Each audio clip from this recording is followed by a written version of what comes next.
Do you want to be a faster cyclist, but you've stagnated, you're not making the progress you want, or not making the progress at the speed you want? Well, there's likely one key thing that is missing from your training. I've coached everyone from amateurs through to Olympians, and I've implemented this one principle. I've never seen it fail to drive progress and get people to progress from where they are. And of course, I've used it in my own training. Whoa, don't let that put you off. I promise it is actually a good tip. I'll show you how I'm implementing this today. I'll talk you through what it is, the different ways you can do it, and also the mistakes I see made with this that hold people back despite the fact they do. All right, let's go warm up and get to the session.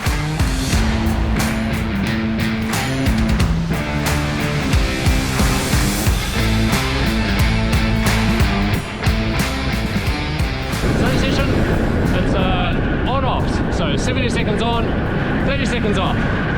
Aiming for about 450 to 480 for these ons. The off just really off, like 50, 60 watts, basically nothing. So I want you to see if you can spot this principle that I've applied to this session. Now I don't think you'd be able to without the backstory or context, but give it a go. The effort duration and things like that are a little bit of a hint.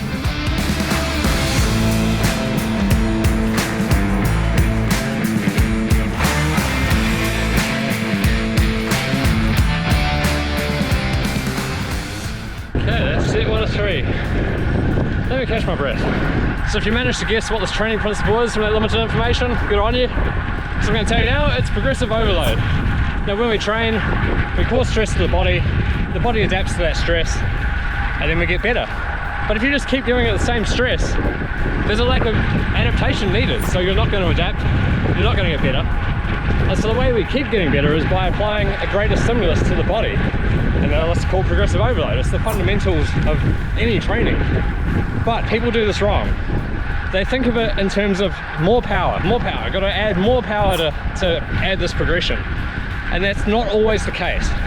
So there's a lot of different ways that you can add this overload. It's a mistake I see all the time. While you're here, if you're enjoying me rant about training and things like that on video, you can now read me rant about training in my new newsletter. I'm gonna share training tips, some things about how my racing's going, how people I coach are going, lots of little things like that that are easier to put into words than on video sometimes. Sign up in the mailing list in the description below. It's free and just want to share tons of information. So worst case scenario here, there's no progressive overload. Second worst is the only way of doing it is power.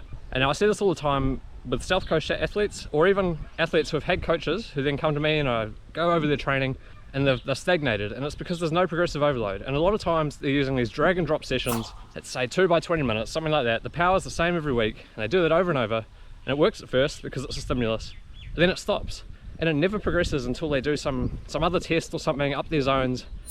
And then they're only progressing because the power's higher, then they stagnate again. And now this can also come down to things like peaking too soon and things like this. Doing high intensity is not an issue even early in the season, as long as you've got a way to progress it. And if your only way of progressing it is by progressing the power, increasing the power, you're going to stagnate sooner rather than later. So if we can't just increase the power indefinitely, what can we do to keep progressing and adding the stimulus? Well, there are so many ways to do this. First of all, you could add an extra set. So if you're doing 2 by 20 minutes, now it could be 3 by 20 minutes.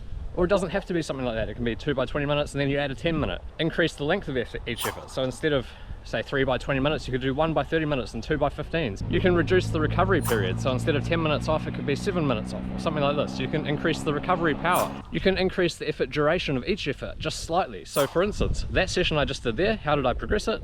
The previous time I did that, it was 60 seconds on, 30 seconds off, and 10 reps. This time, it's 70 seconds on, 30 seconds off. So just a slight progression there from last. You could also add things like cadence manipulations, high cadence, low cadence, to make it a little bit more difficult. And with that example of the session I just did then, you could actually drop it back to 9 reps, but each rep is still a little bit longer, and you're actually going to get more total work time despite the fact there's 1 less rep. So you're just manipulating all these factors a little bit to drive some progression that's not just increasing the power. The power I just did then is very similar, in fact probably exactly the same, within a few watts of what I did last time. But in total in this session, I'm going to get 5 minutes more at that time by adding those little extra bits to each of those reps. Now this all sounds great, but there's still one mistake that I see people make, even when they are applying progressive overload. I'm going to crack on with this next effort, and I'll talk you through that after that.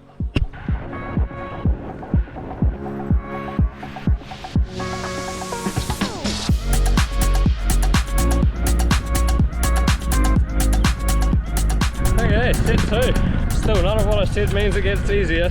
So for those who are applying progressive overload, Why are they still not improving, or not improving as much as they should be? Well, the common mistake I see is actually just not being patient and always applying progressive overload. So it doesn't need to be every session there's some sort of overload. Wait until you sort of got to a point in the session that you're like, this is a little bit easy, then you can apply some sort of overload. It doesn't need to be every time you do the session. If the session goes really well, apply an overload the next time perhaps. If it doesn't go so well, or you're just getting through it, do it again. You'll get some adaptation from that still, because it's still a high stimulus, and then apply that progression for the next time once it's getting a little bit easier. Now the other common mistake is actually not increasing the power. Now I talked a lot about increasing the power being not the best way to progress things, but if you're extending things out or reducing recoveries and stuff like that, you're going to get to a point eventually where you're going to want to increase the power output. And so not circling back to increase the power output is a mistake I see often. So let's say you start off and you're doing 2 by 15 minutes. That goes to 3 by 15 minutes, 4 by 15 minutes, 3 by 20 minutes, 2 by 30 minutes, things like that. That's a good way of progressing things. But eventually you might get to the point, an hour is all you need of that sort of intensity range or stimulus. So then you might circle back to that 2 by 15 minutes, or 2 by 20 minutes or something, and increase the power a touch, and then you go through the loop again. And you can apply these tips to almost any intensity range. Now the one caveat to that is if you're doing all out max power work and things like that, or if you're really trying to reach a peak and you do want to be just doing pretty much max all out effort. I hope that was useful. If you want to know something about another really important session that you should be doing, click up here.